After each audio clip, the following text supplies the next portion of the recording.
जब प्रांत की सबसे बड़ी अधिकारी कलेक्टर मृदुला की मां सावित्री साधारण कपड़ों में एक गरीब महिला की तरह एक बड़े लोकल क्रेडिट बैंक में पैसे निकालने गईं, तब बैंक के सभी अधिकारी ने उन्हें भिखारी समझकर अपमान किया।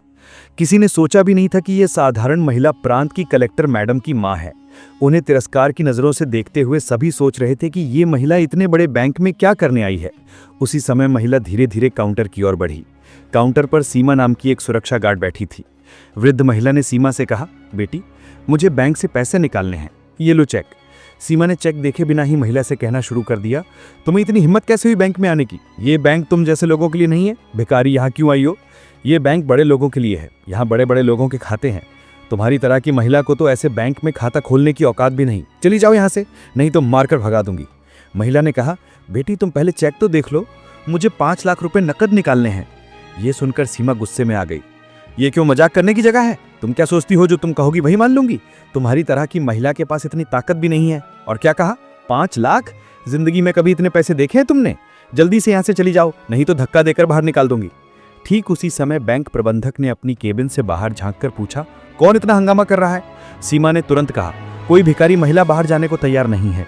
बैंक मैनेजर रमेश भटनागर गुस्से में बाहर आया और बिना कुछ पूछे उस वृद्ध महिला को जोर से थप्पड़ मार दिया। थप्पड़ इतना तेज था कि महिला लड़खड़ाकर जमीन पर गिर गई। फिर रमेश ने सुरक्षा गार्ड को बुलाकर कहा, क्या कर रहे हो तुम लोग? इसे खींचकर बाहर निकाल दो, पता नहीं कहां से ऐसे लोग आ जाते हैं। सीमा ने जोर से महिला को बैंक से धक्का देकर बाहर निकाल दिया। वहां मौजूद सभी ग्राहक और कर्मचारी चुपचाप सब देख रहे थे। किसी को नहीं पता था कि ये महिला एक कलेक्टर मृदुला की मां सावित्री है और ये पूरा घटनाक्रम बैंक के सीसीटीवी कैमरे में रिकॉर्ड हो रहा था। घर लौटकर महिला रोते रोते अपनी बेटी कलेक्टर मृदुला को फोन करके सारी घटना बता दी। कैसे बैंक में उनका अपमान हुआ, कैसे उन्हें अपमानित करके धक्के मारकर बाहर निकाला गया। ये सुनकर मृदुला के अंदर से झटका सा लगा। उनके लिए ये आग से कम नहीं था। उन्होंने कांपते हुए मां से कहा, मां, कल मैं खुद आऊंगी और तुम्हारे साथ जाकर उस बैंक से पैसे निकालूंगी। अगले दिन सुबह मृदुला ने साधारण सूती साड़ी पहनकर अपनी मां के साथ बैंक जाने की तैयारी हुई। मां बेटी ने एक दूसरे को गले से लगाया। उनकी आंखों में आंसू थे, गर्व और दर्द दोनों। मृदुला की मां अपनी बेटी पर गर्व महसूस कर रही थी। उन्होंने कितनी मेहनत से उसे पाला, पढ़ाया और आज इतने ऊंचे पद तक पहुंचाया। सुबह ठीक 11 बजे मां बेटी बैंक के बाहर पहुंची। बैंक अभी तक नहीं खुला था, हालांकि खुलने का समय 10 बजे था। मृदुला ने दरवाजे के पास बैठकर इंतजार किया। कुछ देर बाद बैंक खुलने पर वे अंदर प्रवेश की। दोनों की पोशाक इतनी साधारण थी कि वहां मौजूद ग्राहक और कर्मचारी उन्हें साधारण ग्रामीण महिलाएं समझकर गलत अनुमान लगा बैठे। किसी ने सोचा भी नहीं कि ये मृदुला प्रांत की कलेक्टर हैं। धीरे धीरे वे काउंटर की ओर बढ़ी। वहां वही सीमा बैठी थी। मृदुला ने विनम्रता से कहा, मैडम, हमें पैसे निकालने हैं, माँ की दवा खरीदनी है और कुछ जरूरी काम भी है। ये लो चेक देख लो। सीमा ने दोनों महिलाओं को सिर से पैर तक देखा। साड़ी में एक वृद्ध महिला और साधारण कपड़ों में एक युवती। किसी भी तरह से वे अधिकारी नहीं लग रही थीं। वह व्यंग में बोली, शायद आप लोग गलत बैंक में आ गए। ये शाखा हाई प्रोफाइल क्लाइंट्स के साथ काम करती है। मृदुला मुस्कुराकर जवाब दी, एक बार चेक तो देख लो मैडम, अगर नहीं है तो हम चले जाएंगे। सीमा ने अनिच्छा से लिफाफा लिया और कहा, थोड़ा समय लगेगा, वेटिंग चेयर पर बैठो। मृदुला ने मां का हाथ पकड़कर कोने में एक खाली चेयर पर बैठ गई।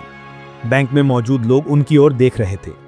यहां आमतौर पर धनी व्यापारी, अधिकारी और प्रभावशाली लोग आते थे।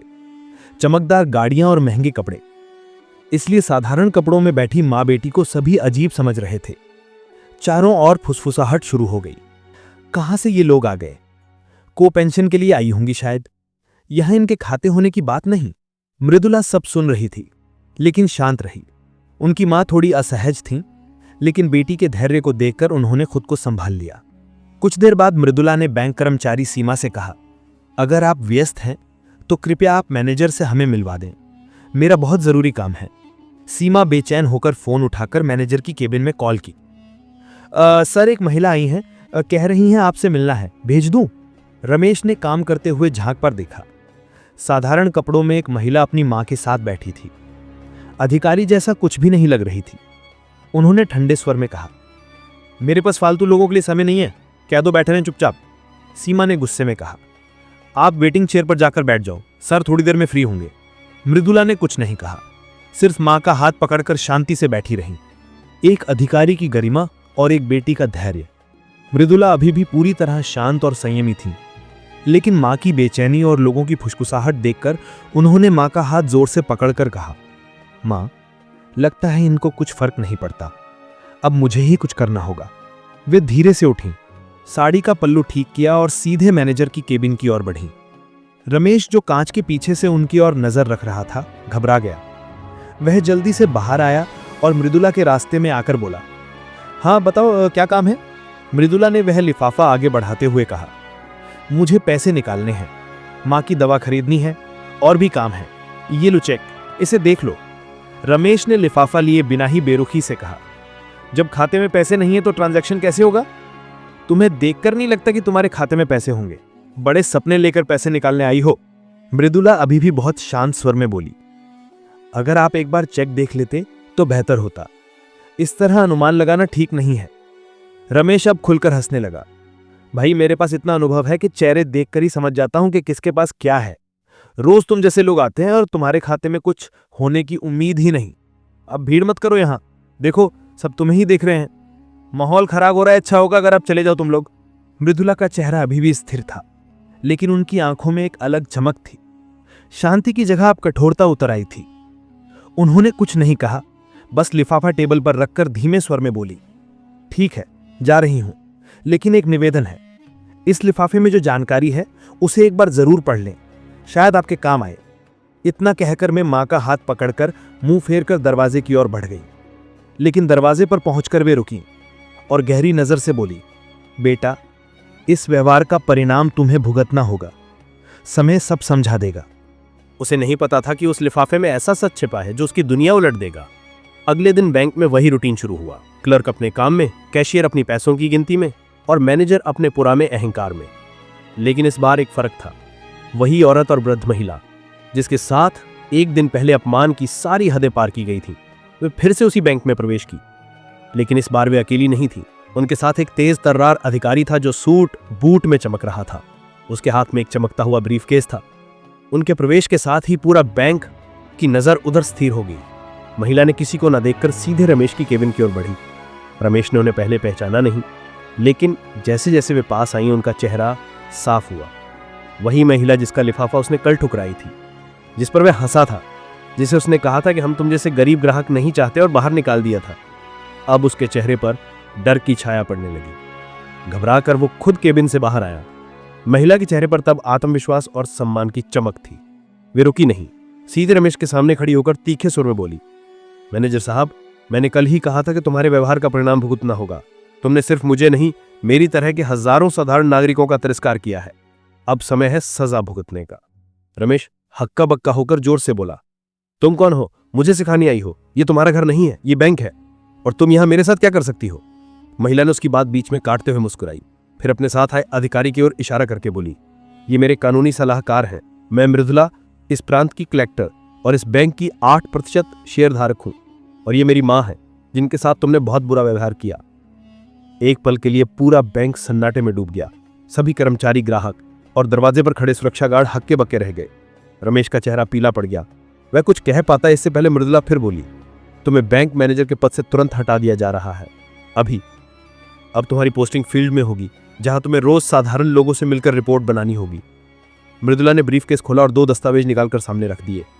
पहला, मैनेजर के तबादले का आदेश। दूसरा, कारण बताओ नोटिस, जिसमें लिखा था कि उसका व्यवहार बैंक की नीति के खिलाफ पाया गया। सभी बैंक कर्मचारी घबरा गए। मैनेजर रमेश तब तक पसीने से भीग चुका था। कांपते स्वर में हाथ जोड़कर बोला, मैडम, बहुत बड़ी गलती हो गई हमसे। मैं शर्मिंदा हूं। कल की घटना के लिए दिल से माफी मांगता हूं। मृदुला की आंखें अभी भी स्थिर थीं, लेकिन उनकी आवाज में वो न्याय था जो एक अधिकारी की पहचान थी। किस बात के लिए माफी मांग रहे हो? सिर्फ मेरे अपमान के लिए, या उन ग्राहकों के लिए जो साधारण तरीके से आते हैं लेकिन तुम्हारी नजर में सिर्फ उनके कपड़े दिखते हैं? क्या तुमने कभी बैंक की गाइडलाइन पढ़ी?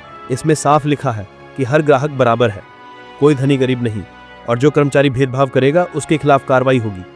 एक पल रुकी और कठोर स्वर में कहा, मैं चाहती तो आज ही तुम्हें सस्पेंड कर सकती थी, लेकिन मैं तुम्हें सुधरने का मौका दे रही हूं। अगली बार तुम्हारा नाम नहीं, तुम्हारी पहचान मिटा दी जाएगी। फिर उन्होंने बैंक की सुरक्षा गार्ड सीमा को बुलाया। सीमा डरते डरते पास आई। उसकी आंखों में आंसू थे। कांपते हाथ जोड़कर बोली, मैडम, मुझे माफ कर दें, मुझसे भी बहुत बड़ी गलती हो गई। अब से किसी के साथ ऐसा नहीं करूंगी। मृदुला ने उसकी ओर देखकर कहा, कपड़ों से किसी को छोटा मत समझो। आज जो शिक्षा मिली उसे जीवन भर याद रखना। बैंक के सारे कर्मचारी तब तक सिर झुकाए खड़े थे। उन्होंने सभी की ओर देखकर कहा, कपड़ों से नहीं, सोच से इंसान बड़ा होता है। जो मानवता समझता है वही सच्चा मनुष्य होता है। ये कहकर मृदुला अपनी माँ के साथ बैंक से बाहर चली गई। तो दोस्तों, आपने कभी ऐसा देखा है? तो हाँ या ना कमेंट में लिखकर जरूर बताएं।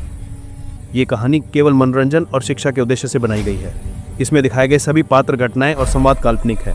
किसी भी वास्तविक व्यक्ति, संस्था या घटना से इनका कोई संबंध नहीं है। कृपया इसे केवल कहानी के रूप में देखें और इसका आनंद लें। हम किसी की भावनाओं को ठेस पहुंचाना नहीं चाहते हैं। अगर आपको ये कहानी पसंद आई हो तो इसे लाइक करें और ज्यादा से ज्यादा लोगों तक शेयर करें। कमेंट करके बताएं कि आपको रियलिटी का कौन सा कदम सबसे अच्छा लगा। और हमारे चैनल को सब्सक्राइब करना ना भूलें, क्योंकि हम आपके लिए ऐसी ही प्रेरणादायक कहानियां लाते रहेंगे। धन्यवाद।